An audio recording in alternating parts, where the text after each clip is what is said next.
Hello students, welcome back to our channel DNA academy. तो आज हम बात करने वाले हैं Jharkhand eligibility test that is JET के बारे में। तो जो भी बच्चे असिस्टेंट प्रोफेसर बनना चाहते हैं झारखंड स्टेट में, उनके लिए बहुत ही अच्छा गोल्डन अपॉर्चुनिटी है कि आप जेट का एग्ज़ाम देख के एलिजिबल हो सकते हैं कि आप असिस्टेंट प्रोफेसर आगे बन जाएंगे। ठीक है, जब भी वैकेंसी आएगी। तो आपका ये जेट का एग्ज़ामिनेशन 2024 है। ठीक है, और ये लगभग 14 साल के बाद ये आपका जेट का एग्ज़ामिनेशन कंडक्ट होने जा रहा है, जो कि बहुत अच्छी बात है।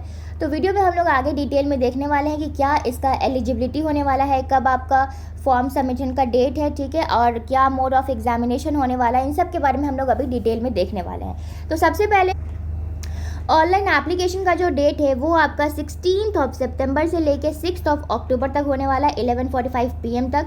और आपका फ़ी सबमिशन का जो लास्ट डेट होने वाला है वो 7 अक्टूबर होने वाला है। ठीक है, करेक्शन विंडो जो है वो आपका 8 अक्टूबर टू 10 अक्टूबर ओपन रहेगा।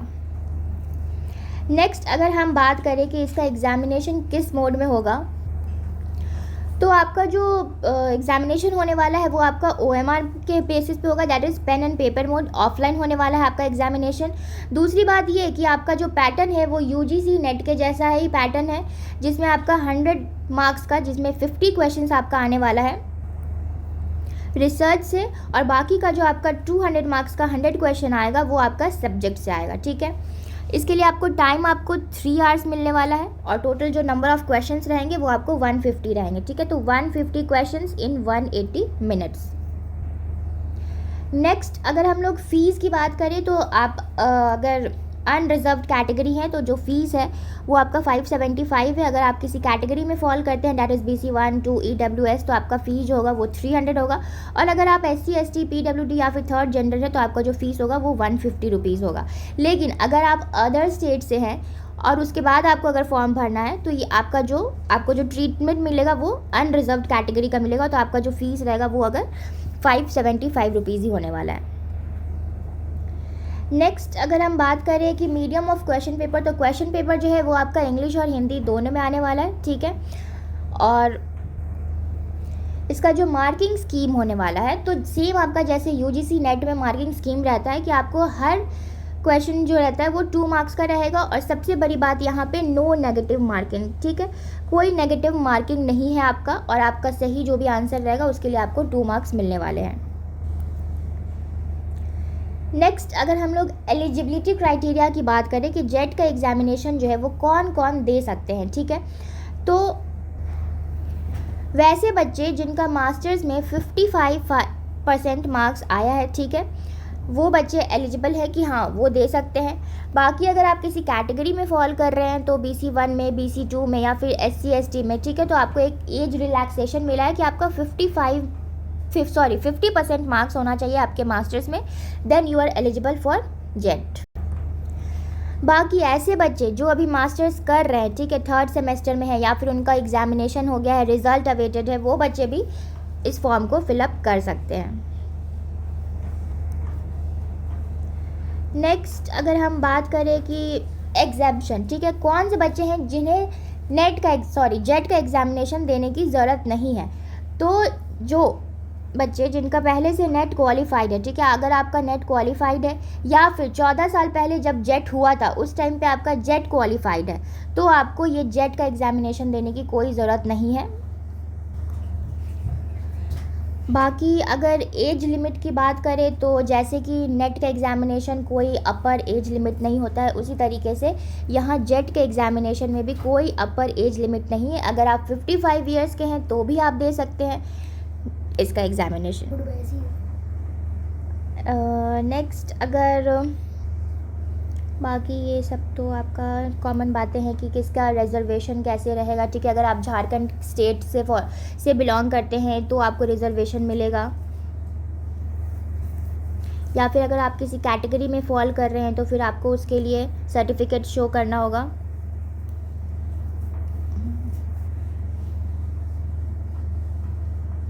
नेक्स्ट, अगर हम लोग रजिस्ट्रेशन प्रोसेस की बात करें तो इसका रजिस्ट्रेशन जो है वो आपका JPSC के साइट पे होने वाला है, ऑनलाइन मोड में होने वाला है, और किसी मोड से आप नहीं कर सकते हैं, ठीक है। इसके लिए आपको क्या क्या चाहिए होगा, आपका बोर्ड या फिर यूनिवर्सिटी का जितना भी सर्टिफिकेट्स होगा, ठीक है, आपका नाम, फादर, जो कि नॉर्मल चीज़ें जो होती हैं, ठीक है, आपका आधार कार्ड या फिर कोई भी वेरिफिकेशन ID चाहिए, ठीक है।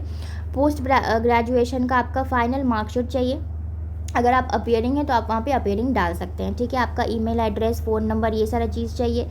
3 सिटी चाहिए कि आपका चॉइस ऑफ एग्जामिनेशन सेंटर के लिए, ठीक है।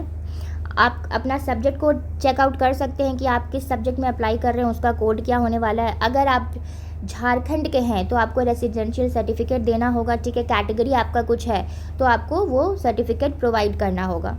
बाकी आपका इमेज चाहिए और सिग्नेचर चाहिए। और इसके लिए सबसे पहले आपको क्या करना होगा, OTR करना होगा। OTR is one time registration, ठीक है। तो हर स्टेट में किसी भी PSC एग्जामिनेशन के लिए आपको OTR करने की ज़रूरत है, ठीक है। फिर उसके बाद आप आगे चल के जो भी नोटिफिकेशन आता है आप उसके हिसाब से अपने क्वालिफ़िकेशन के हिसाब से आप फॉर्म फिलअप कर सकते हैं, ठीक है। तो सबसे पहले आपको OTR करना होगा, और OTR करने के बाद फिर आपको वहाँ पे दिखेगा ये एडवर्टीज़मेंट, फिर आपको वहाँ से जेट एग्ज़ाम के लिए अप्लाई करना होगा। बाकी अगर आपको डिटेल वीडियो चाहिए होगा कि आपको कैसे OTR करना है या फिर फॉर्म फिलअप कैसे करना है, तो आप कमेंट डाउन कीजिएगा, इस पर हम लोग डिटेल वीडियो बना देंगे। नेक्स्ट अगर सब्जेक्ट की बात करें हम, तो सब्जेक्ट्स, तो ये हमारा सब्जेक्ट का लिस्ट है, ठीक है, उसके कोड के साथ कि कौन कौन सा सब्जेक्ट्स आने वाला है इस जेट एग्जामिनेशन में। टोटल 54 सब्जेक्ट्स जो है वो इसमें कवर अप होने वाले हैं।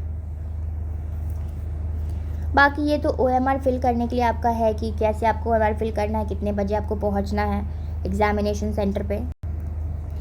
तो जिनका भी मास्टर्स हो चुका है, पोस्ट ग्रेजुएशन हो चुका है और वो असिस्टेंट प्रोफेसर बनना चाहते हैं, तो वो उन्हें ये फॉर्म ज़रूर भरना चाहिए। डेट आप बिल्कुल याद कर लीजिए, 16 सितंबर से लेके आपका 6 अक्टूबर तक टाइम है। इसी बीच में आप फॉर्म को फिलअप कर लीजिए।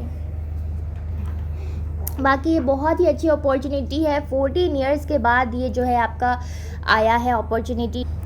कोशिश कीजिए कि आप सब फॉर्म भरें, ठीक है। अगर आपको वीडियो पसंद आया हो तो वीडियो को लाइक कर दें और चैनल को सब्सक्राइब कर लें। Thank you.